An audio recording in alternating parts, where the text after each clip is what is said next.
Pada video sebelumnya kita sudah belajar bagaimana kita membuat program untuk feed forward. Jadi kita punya input sampai kita bisa mendapat output YTOPI. Nah, di sini saya akan tulis lagi. Saya misalnya tulis dalam bentuk yang lebih sederhana. Saya punya 3 layer seperti ini dan saya gambarkan secara simpel seperti ini, tapi ini semua dalam bentuk matriks. Artinya isinya bukan satu angka, tapi ada banyak angka. Nah, saya akan tulis lagi persamaan di sini. Saya tidak pakai tanda matriks, tapi isinya sebenarnya matriks untuk menyederhanakan saja. Jadi di sini kita bisa menghitung Z1 itu sama dengan W1 kali A0 tambah B1. Ini kita sudah lakukan pada video sebelumnya. Kemudian saya bisa hitung A1. A1 adalah fungsi sigmoid dari Z1. Kemudian saya bisa hitung Z2 di sini. Z2 adalah sama dengan W2 dikali A1 ditambah B2. Kemudian saya bisa hitung A2. A2 adalah fungsi sigmoid dari Z2. Demikian juga sama untuk layer yang ketiga. Saya bisa hitung Z3. Z3 adalah W3 dikali inputnya adalah A2 ditambah B3. Kemudian saya bisa hitung A3 adalah fungsi sigmoid dari Z3. Kemudian Y-topi adalah sama dengan A3. Tentunya ini matriks. Semua yang di sini juga matriks, tapi untuk sederhananya saya tidak tulis simbol matriksnya. Kemudian kalau kita sudah dapat ini, maka kita bisa hitung L. L adalah minus Y kali log Y-topi, atau saya tulis langsung di sini A3, kurang 1 minus Y kali log atau ln ya, 1 minus A3. Kemudian setelah kita hitung L, kita bisa hitung J. J adalah rata-rata dari L. Nah, proses ini yang kita sebut sebagai proses feed forward. Jadi kita dari sini, kita hitung terus sampai kita bisa dapat Y-nya, kemudian kita hitung L dan hitung J. Proses ini yang kita sebut sebagai proses feed forward. Dan ini kita sudah lakukan dalam video sebelumnya, bahkan kita sudah bisa menulis program dari feed forward ini. Nah, maka langkah selanjutnya tentunya adalah kita akan mengupdate nilai W dan B dari setiap layer supaya nilainya membuat J makin kecil. Ini proses akan kita teruskan sampai J-nya makin lama makin kecil. Jadi yang perlu kita lakukan, seperti yang sudah dijelaskan sebelumnya, adalah W3 yang baru adalah W3 yang lama kurang learning rate kali del R per del W3. Demikian juga B3 yang baru adalah B3 yang lama kurang learning rate kali del L per del B3. Demikian juga yang sama untuk W2. W2 yang baru adalah W2 yang lama kurang eta kali del L per del W2. Kemudian B2 yang baru adalah B2 yang lama kurang learning rate kali del R per del B2. W1 yang baru adalah W1 yang lama kurang learning rate kali del L per del W1. Dan B1 yang baru adalah B1 yang lama kurang learning rate kali del L per del B1. Nah, maka kita perlu menghitung del L per del W3, del L per del B3, kita perlu menghitung ini semua. Nah, proses menghitung itu bagaimana? Proses menghitungnya tentunya kita mulai dari sini. Setelah kita dapat L, maka kita hitung di sini del L per del W3, del L per del B3. Kemudian kita mundur lagi, kita hitung del L per del W2, del L per del B2. Kemudian kita hitung del L per del W1, del L per del B1. Maka proses ini kita mundur. Karena kita mundur, maka proses ini bergerak dari ujung akhir ke depan, sehingga proses ini kita sebut sebagai back propagation atau back propagasi. Nah, kita perlu menghitung ini. Nah, perhitungan ini cukup rumit, tapi kita akan membuat sehingga bisa sesederhana mungkin, sehingga kita bisa tampilkan dalam program kita. Nah, saya akan menunjukkan bagaimana kita membuat perhitungan ini. Nah, untuk supaya mudahnya, saya hanya akan menunjukkan perhitungan dari del L per del W saja, baik W1, W2, W3. Nanti yang del L per del B ini polanya akan sama. Jadi saya tidak akan turunkan yang ini, saya akan turunkan yang ini saja, dan kita akan lihat polanya. Jadi saya perlu space yang banyak, saya hapus dulu itu, kemudian saya coba buat garis di sini supaya kita punya space yang banyak untuk kita bisa menulis. Oke, sekarang saya perlu menghitung di sini adalah saya menghitung del L per del W3. Del L per del W3 seperti yang sudah ada di video sebelumnya. Pertama saya turunkan del L per del Y topi, atau dalam hal ini del L per del A3, karena Y topi sama dengan A3. Kemudian dikali del A3 per del Z3. Kemudian baru dikali del Z3 bagi del W3. Anda lihat ini kalau dicoret-coret jadi tinggal del L per del W3. Kemudian saya mau menghitung di sini. Saya menghitung del L per del W2. Ini saya akan mulai dari del L per del A3 dikali del A3 per del Z3 dikali del Z3 per del A2 dikali del A2, jadi turunan A2 terhadap Z2, kemudian dikali del Z2 per del W2. Jadi kalau Anda lihat ini dicoret-coret semua, nanti tinggal del L per del W2 sama dengan ini. Kemudian kita ke sebelah sini, del R per del W1. Ini sama lagi del L per del A3, del A3 per del Z3, del Z3 bagi del A2, kemudian del A2 bagi del Z2, kemudian del Z2 per del A1.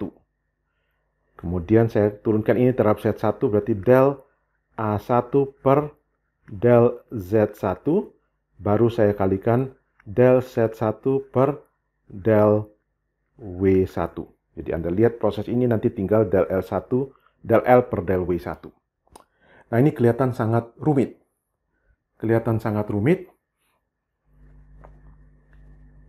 Untuk itu kita perlu sederhanakan supaya pola kita jadi sederhana dan kita bisa mengerjakan program dengan baik.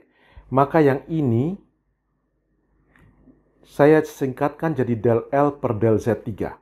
Sehingga ini nanti jadi del L per del Z3 dikali del Z3 bagi del W3. Ini saya tulis del L per del W3.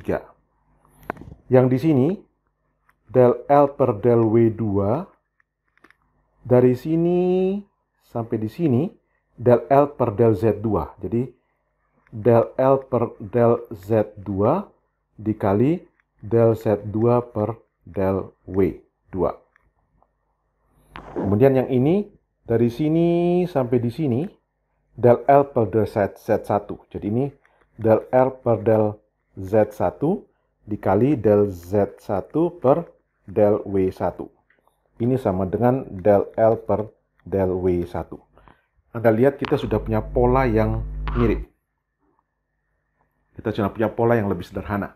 Nah, sekarang kita perlu untuk menghitung lebih sederhana lagi. Maka simbol ini akan sangat rumit. Sehingga kita dalam machine learning kita tulis dengan simbol yang lebih sederhana. Walaupun secara matematika tidak terlalu tepat. Tapi sebelum itu saya mau hitung ini dulu.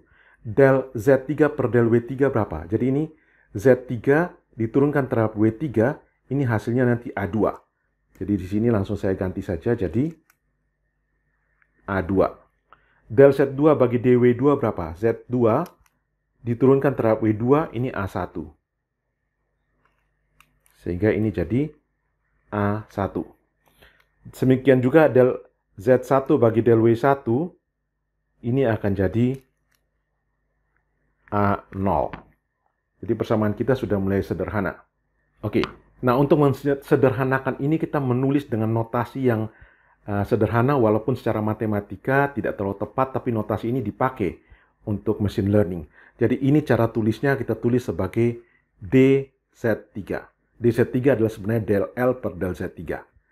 Maka ini saya tulis sebagai DW3. DW3, jadi DW3 sama DZ3 kali A2. Ini berarti DW2 sama dengan DZ2 dikali A1. Di sini DW1 sama dengan DZ1 kali A0. Anda lihat persamaannya sudah mulai sederhana. Oke, maka sekarang yang kita perlu hitung adalah kita perlu hitung ini. DZ3, DZ2, dan DZ1.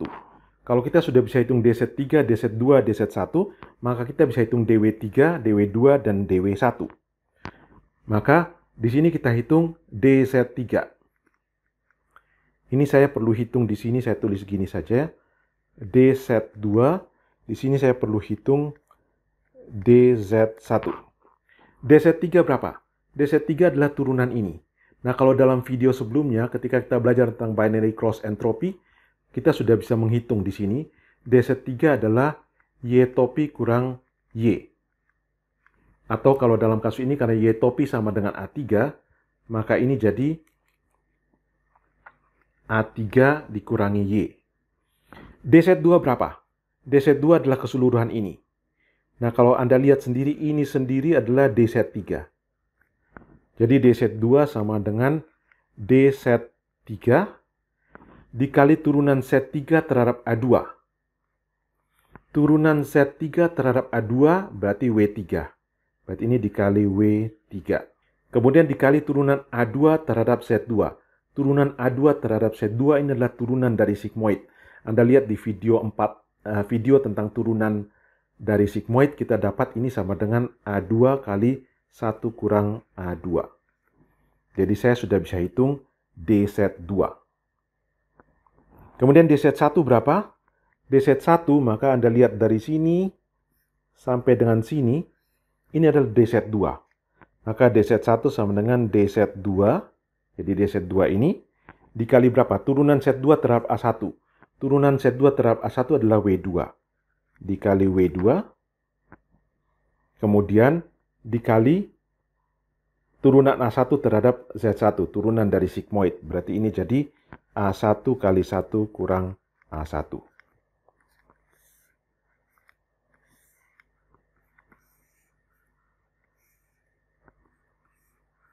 Anda sudah lihat seperti ini. Jadi inilah proses backpropagasi sesungguhnya.